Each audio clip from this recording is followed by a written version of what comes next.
ngân tầm mi thong mà liên ngờ cho cô mi nung ta nạc in căn nun cả sâu tích asan lại lối cả si sẽ khuyên thông tha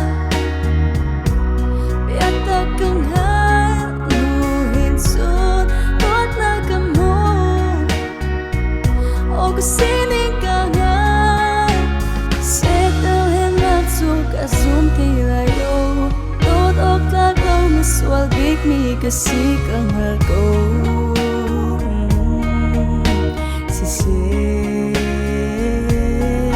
Giêsu thong langi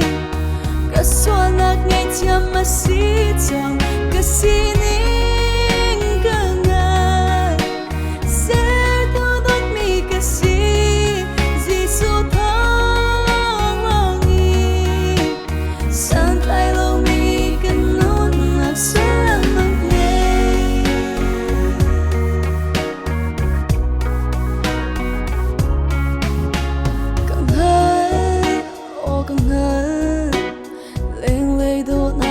lúc lâu si se oi pani amui keng in ser mi kasi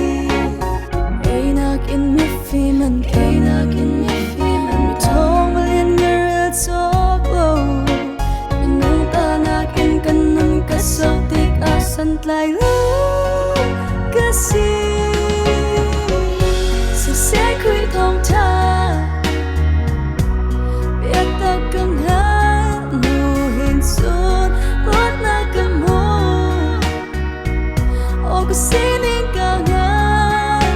sẽ tao hem nát dù cả zoom thì lại đâu tốt ốc ta câu mà swal big mi cái gì càng hạt câu si se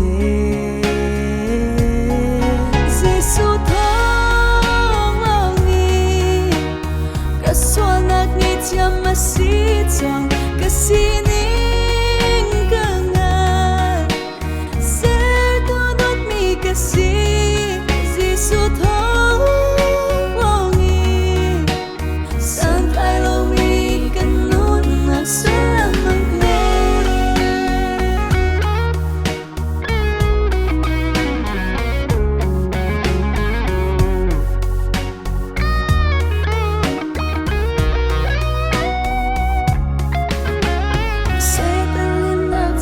zoom thì lại đâu